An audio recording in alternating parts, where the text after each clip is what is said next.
Hi, my name is Lisa Martin. I am the mother of a child with special needs. He has Fragile X syndrome. In many respects, he has been my teacher. He has made me be a more caring, compassionate, better human being. What we have learned together on our journey, I have realised the difficulties and challenges that parents of special needs children face are wide and varied.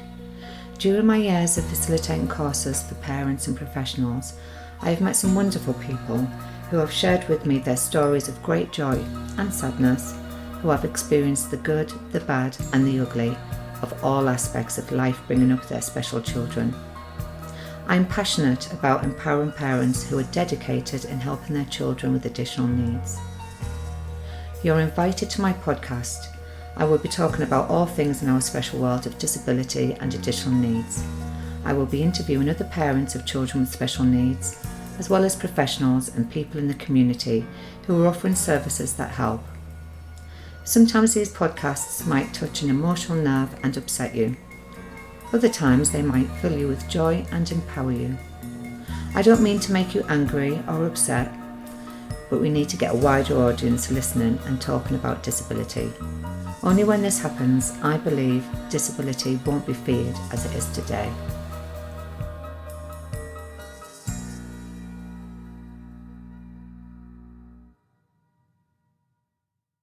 Hello, my name's Lisa Martin. Yes. And I'd like to introduce Polly, who's 21. Yeah. And Polly's here with her mummy Lucy, who I've already interviewed for the podcast. Yeah. And we'd like to learn about Polly's experience. Yeah. Oh, so welcome to the good, the bad and the ugly, Polly. So at the moment, where are you living? At Apple Tree, Spencer's Wood, in supportive living with 2 members of staff. Yeah. Used to have someone living with me, but it didn't go to plan, so I'm on my own now. And how do you feel about that, Polly? I feel okay on my own. I think I feel better on my own because I've got freedom and stuff to do whatever I like, and I don't have anybody to annoy me. Oh, okay. And how do you enjoy it? Do you enjoy living there? When I've got stuff to do, when I haven't got stuff to do, it's quite hard to find things to do. What type of things do you like doing? I like to listen to music and do like baking and stuff like that and stuff. Nice, I like baking. But not much baking then at the moment because I'm on Slimming Well diet, so it's not going to help. No, it wouldn't, would Wasn't it? help. Because you've got to eat what you make, don't you? But I can't because I'm on the Slimming Well diet, you see, so I have to be really careful. And how are you finding the diet? For me, I think I found it hard to start with, but I'm kind of getting to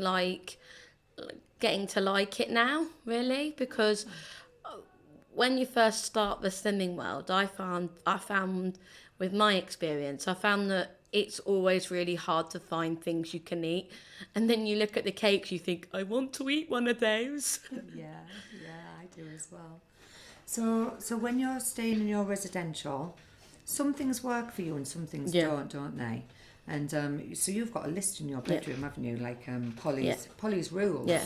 You know, can you tell me what's on that? You know what? Things that work for me are people giving me lots of praise when I've done stuff that is really, really, really like. But if I've done that really, really well, can I have this as an achievement? Things that don't work for me is when I start to get violent and I start to hit out and I start to be unsafe, and then people just don't really know what's going on in my head. I don't either know what's going on in my head, which is very handy for anybody. How does that make you feel afterwards when you've had a bit of a wobble like that? Makes me feel really cross. I kind of feel really cross with myself after, and I feel really sorry and really sad, and then I can't go to bed until I've spoken to Mum about what's going on. Yeah. If it's something that I've done with Mum, we have to say sorry before we go to bed. Oh well, that's a good idea. Yeah. and talk it through about what went on wrong. Yeah. And before you have your wobble, Yeah. what does it feel like? Can you feel it coming? I can feel in like a volcano, like exploding, like erupting, like I just want people to stand back from me because I know I'm not happy at the moment with myself, and I know that I feel a bit tense in my tummy as well, and I feel like I feel that I want to lash out, but I don't want to get to that part where I lash out. But sometimes I just lash out because I can't. Do you feel overcrowded when people are close to you? Yeah. Yeah. Too many people as well. I think, like, if there's too many people around talking to me, that can upset me. I need one person to talk to me while I'm having my moment, not too crowded. Do you know what I mean? I like just one person to talk to me. Yeah. Yeah, that makes sense to me. Yeah. I get a bit annoyed with crowds and loud noises. Or and if you things go, like if I that. go into Reading, I don't like going in there at the moment anymore because it's really crowded. There's so many people around and they just bump into you, and it's not nice at all. I don't like it. So what other strategies would help you? Well, for me, it's hard to know what I need at the time. Sometimes I need PRN, which helps, but it wears off after a while. So then you don't know because you think to yourself, oh, she's had PRN.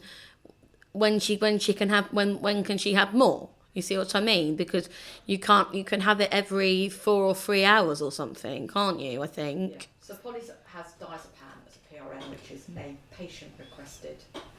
Oh, I was just about to ask that because I didn't know what a PRN was. Yeah. So if Polly can identify that she's struggling before she blows, the diazepam actually reduces or gives her space in her head and calms her down medically. Okay. So that she doesn't necessarily So I less go do too far or hit out. So I know sometimes I know if I'm feeling a little bit twitchy, I know I need PRN.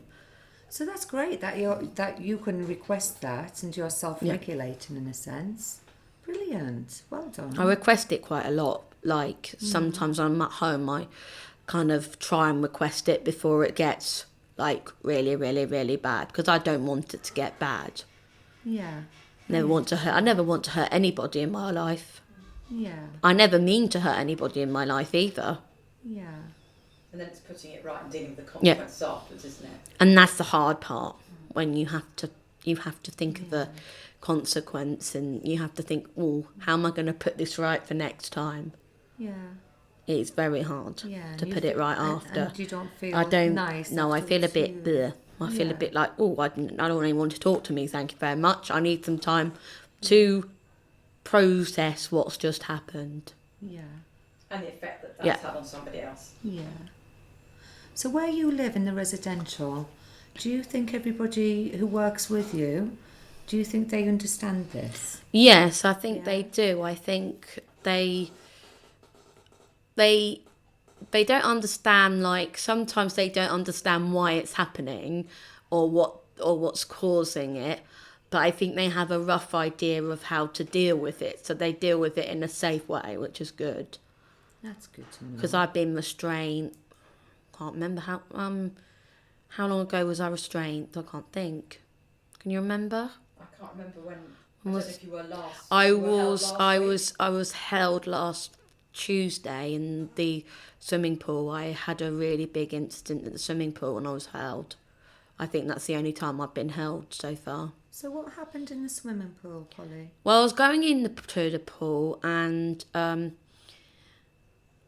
the two men that were with me didn't have a swimming kit, and then the other lady who was doing the personal care had a swollen face and couldn't go in the pool. So then I got in a bit of a strop because I was like, well, no one's going in the pool, I'm just going to kick off. You didn't know who was going to support you in the pool and it wasn't communicated. No. Right. So I think next time what I'm going to do is I'm going to not do it because it's just a waste of my time. Well, it's not. It's a waste of time. I think what we need to learn from that is that if there isn't clear understanding as to who is going to be supporting Polly in the pool, it's better not to go. Yes. And then things start. Yeah. And then things don't get like bad, like I don't hit out and things. If I'm at home, I don't. Well, sometimes I do, but if I didn't have swimming, then I would be okay. So have you got a timetable in the residential of when you do activities and Yes. who's going to support you? Yes. And that. Well, not with the support things because they don't tell me till 9:30 and 3:30 because it stresses me out. So I like to know at them times so I don't have too many people thinking, oh, I'm working with that person. Oh, that person's not arrived. Or that person's off sick. See. So I don't like change of staff, you see. Yeah. Change of staff is not...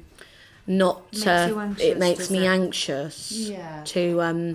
It makes me anxious and then I don't know who my staff's going to be that's coming in. Yeah. I understand. And they have to swap staff over and then I'm like, well...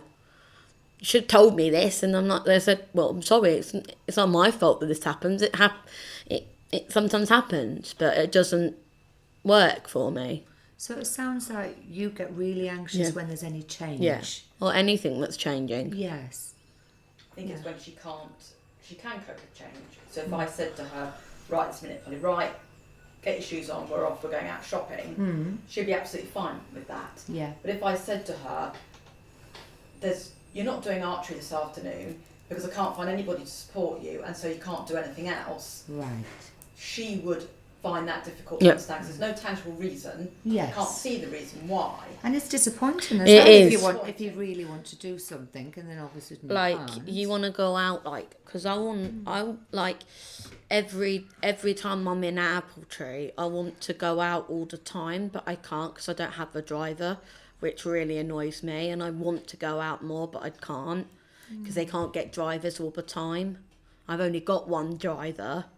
Yeah. Which isn't helpful. So I it's need to only have when more that person's on when shift that can she go anywhere. out. Right, I understand. I don't really go. I don't really you like like going out for freedom, walks don't very you? much. I like freedom, yeah, and I don't really like going out for walks that much and walking places.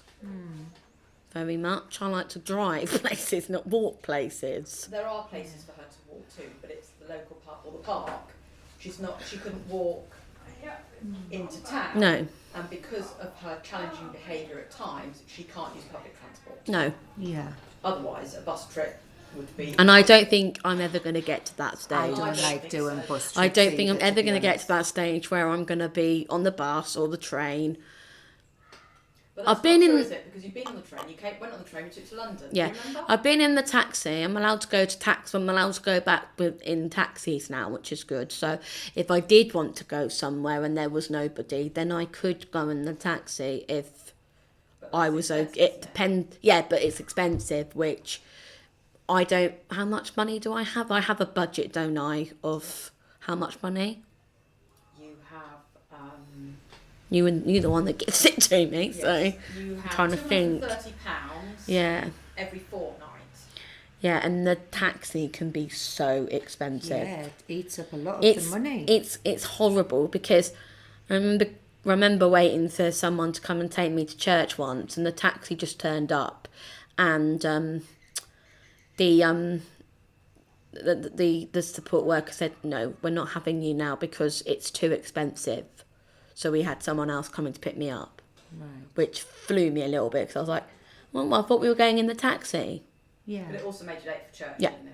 And I don't like to be late for church or any of my activities. Yeah. I don't like any of my routine to change Yeah. or anything.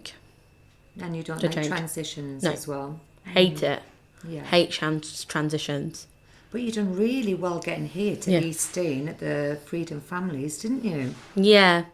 I thought, well, for me, I thought that everything was going to go absolutely wrong, but it hadn't. And Linda, who supports who's come to help me, has actually said,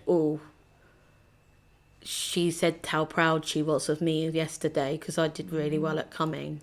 You did. Yeah. And didn't you get on the earlier ferry? I got on the 12 o'clock. Which was a lovely surprise. I was thinking, they said, would you want to go on the 12 o'clock ferry? And I said to Linda, I said, yeah, I want to go on the 12 o'clock ferry because otherwise we'd be waiting for an hour or so doing absolutely nothing. Yeah. I was like, bonus, I get to go to Eastine early. Brilliant. It was such a lovely surprise for all of us, it really not, yeah. So do you not like waiting as well? Not really. Well... Yeah. It's a bit boring. It's a bit boring to wait, yeah. So tell us about Freedom Families, because you've been coming here, Polly, for 12 years now. Freedom Families, I think, is amazing. The people that work here are absolutely cracking. They are lovely. They're so sweet. They're so nice. If you have an issue or you have a wobble, they're not like cross with you or anything. They just say, this is what's happened, we sort it out. You feel safe here, don't you, Polly? I do. And you said to your mummy that this is when you're most at your happiest. When I'm here, I'm really happy because I'm free from everything, and Mum does not have to do anything. Oh, that's lovely. And your mum's got a really big smile on her face since you've arrived as well, you know, Polly. She loves having me here. She does. Yeah, she does. I enjoyed the few days before you arrived, though, I have to say. Just want me to go back then, do you? I'm joking. No, she's I'll have to go back at some point. We'll all go back together, we are. So that you don't have to leave us. No. So we're all going to go back on the same ferry together, so that won't be so upsetting to go back. You don't like the last day? No, you don't like when people hate it. Absolutely hate the last day. Yeah. I find it really hard, the last day. Do you not like saying goodbye to people? No, I just don't like going. Yeah. I think if you could live here, you would be happy. I would, Mummy. You just took the words right out my mouth there. Aww. Yeah, if I could live here, I would love to live here, but I can't. Yeah. What's your favourite things to do here? Archery, swimming, karaoke. You will not get me off that microphone. I will be on tonight, isn't it? Brilliant. So I'll definitely be singing on karaoke. So what favourite songs do you sing? Me and Mum do I Know Him So Well because we always do, and it's so good. I like a bit of Whitney Houston, so I'm going to sing a bit of Whitney because I like a bit of Whitney. Just any songs, really. Yeah. Anything. Oh, lovely. So tell me a bit about, you've got a really lovely advocate at the moment. Yeah. And what's his name? Peter and Peter. Peter. Oh, there's two Peters. No, just the one. Oh, okay. I was confused then. So tell me why you like Peter.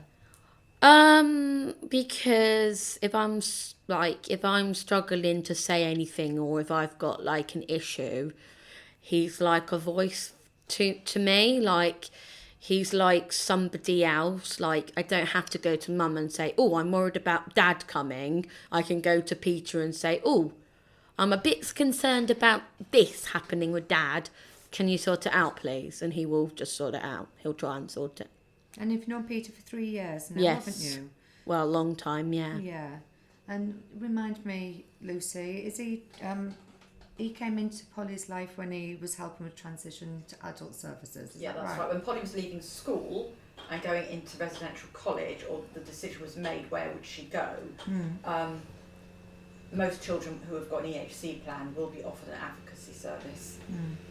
And we felt it was important because Polly's dad and I are divorced, and so it made sure that Polly was the centre of the discussions, and that her voice was heard over. And we don't have either of us thought, times we agreed, and we don't have Dad in any decisions or anything. So what Peter helped Polly do was, when Polly, nearly 2 years ago, Polly was at residential college and it didn't work out. It didn't. Polly ended up in hospital and was then sectioned. Yeah. And while she was there, she decided that she didn't want to have her dad involved in any of the decision-making processes. And I still don't. Or any of the meetings. Still said that, and I've stuck to that, and I'm not changing it. But what Peter did was Peter was able to be her voice. Yeah. Sorting that out for Polly, rather than it becoming me having to do that. Or anybody else. else. Somebody that was basically there just for Polly, with only Polly's agenda. Yeah. And he also helps us work out whether Polly has capacity to make a decision. Right. So Polly can choose what she wants to have in her sandwiches or not. Yeah. But actually, could she choose or not whether to switch her electricity provider over to a different one, or to have a surgical procedure or a body piercing or something? He would work out with her and us whether she That's why I get to make that decision. So he's been crucial to. That's why I get in there to plug my phone and my iPad in, because I will never ever be able to plug an iPhone and phone charger or iPad charger thing. They're all difficult things. He sounds brilliant, this Peter. Yeah. He's lovely. You like him? Yeah. That's good. And when you were in hospital for that little while, when you had a big wobble, you had another really nice advocate there as well, didn't you? Yeah, he was good. He also helped me to try and tell Dad not to make decisions and stuff, and that helped. And he just helped me and talked to me about things and told me that I need to behave and things like that, and just he just helped me to be calm and what to do and stuff. Polly was sectioned and ended up in Reading, and she was in hospital for 8.5 months. And so I think what they do is that they do appoint an advocate to work with all the patients. So it was nothing unusual that Polly had an advocate. Yeah. But Polly's very good in situations like that, because Polly won't, if something's not right, Polly's very happy to say, actually, this is not okay. Complaint. Oh, good. So Polly ended I've up... already made a complaint with something as well. Polly had a few days where they were transferring prescriptions from being paper prescriptions to being computerised. Oh, okay. So she had 3 That days. took forever to sort that out. That was you sorted that one out. She spoke to the psychiatrist and said she wanted to make a complaint, so she then spoke to the clinical lead for the hospital, and then she said that she wanted to see him every week. Brilliant. Because she wanted to tell him how things were going. And every week he met with her. Ralph met with you on Fridays at 10 o'clock every week that you were in hospital, didn't he? To check whether everything was in order. He was lovely, Ralph. That's a really good idea. A lovely man. He was such a lovely man. He was so caring. He was like, I said, well, this has happened. He said, this is not on. We need to sort this out. And he sorted it out straight away. I think very often people who have a learning disability or challenging behaviour can not have their voice heard. Yes. So having an advocate is really, really important. Very much Polly so. is quite articulate in many respects and knows when something isn't right. Yeah. But people with a disability do have a view, and it's as important as anybody else's. And I like people that get on and do things and sort things out quick. I don't like it when it takes forever and ever and ever, because then it's just a bit boring, just waiting. You're thinking to yourself, why has this not happened yet? Why have we not got an answer to this question, or we not got an answer to any questions? And that's part of the process, and that's part of the difficulty with dealing with social care, mental health, even GP surgeries.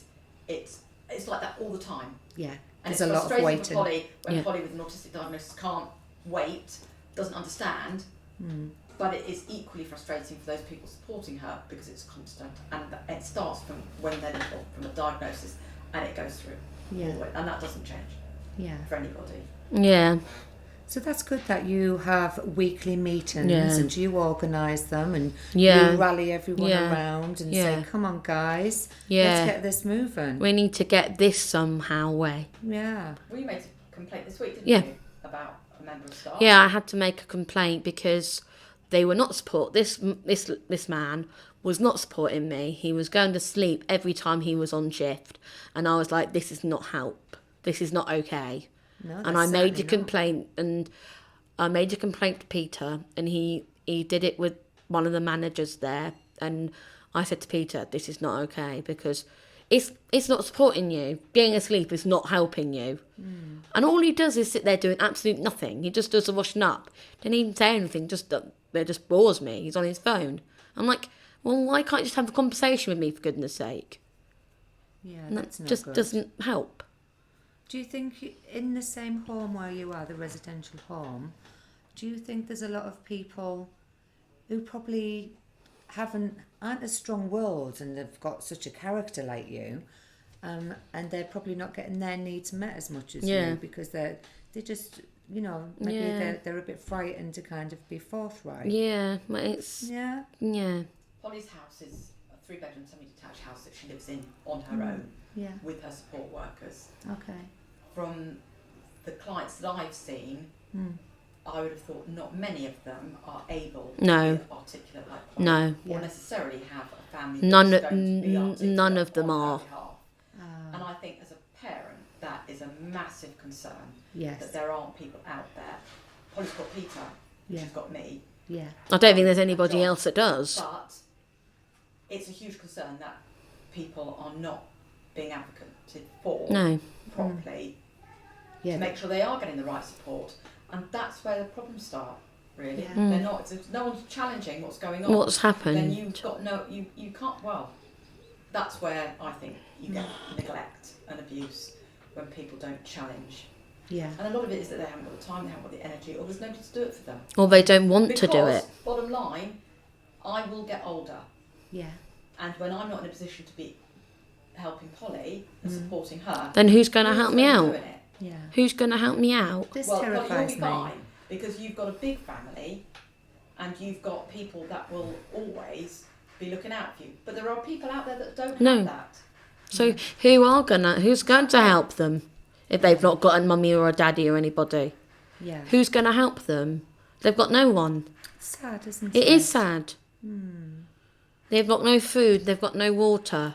Well, they've got, They've got water that is disgusting, basically. Yes, we're looking at a wider issue now, Polly, a global issue. No. Well, you know, you're doing really well because you're putting everyone in their place, and quite rightly so, Polly. I should put them right in the place. I think you should as well. Otherwise, I'm not Polly. I am not Polly if I don't put them in their place. Yeah. So we're here now at Freedom Families, which you're your most happiest. What other places do you like? Because your mummy puts the regatta on as well, doesn't she? I love the regatta every year. The regatta is good for anybody who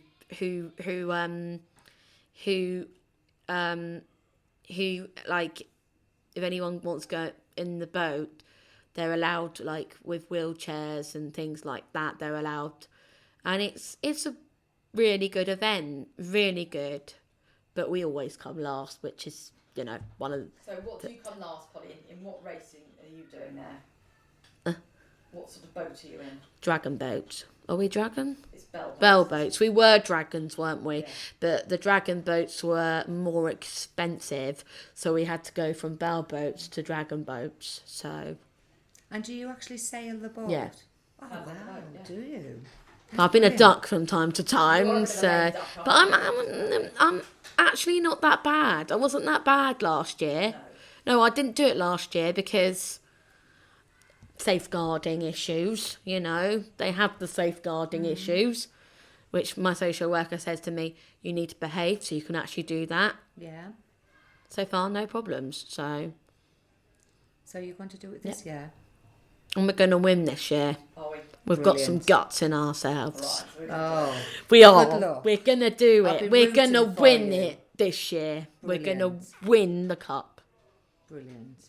And do you like going to Mummy's house as well? I love going to Mummy's house. Yeah. It's like a safe place there. It's like you've got your own. Well, I've got my own space, and I like my mum's dog. My mum's dog's Black Labrador Ben, and he's always really sweet to see and everything. So it's nice. Yeah. And is there anything else you'd like to talk about? Anything that you think would be interesting for the podcast? Just to say that it is not easy in life for anybody. It's tricky for us all. We're not perfect, not like Mary Poppins. Mary Poppins is perfect, but we are not perfect. So just, try your best is all that anyone wants. Just to try your best and to understand that there are people out there like me that need a lot of support when I'm anxious. We need a lot of help.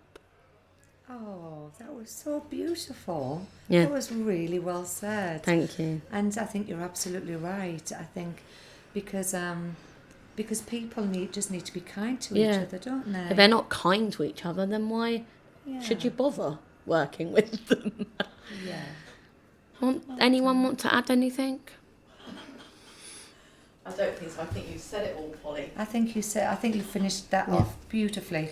Thank you so That's much, Polly. okay. Yeah. Did you enjoy that? Yeah. Brilliant. That's going to be a great podcast. Thank you. Thank you. Thank you for taking the time to join me today. To find out more about what I do, visit www.specialworldtraining.com and follow us on our Facebook page, Special World Training, Instagram and LinkedIn. I believe knowledge is power and strength is in numbers. And if more people get involved in our special world, we can all make our world a better place. Join me next week for more amazing stories from the good, the bad and the ugly.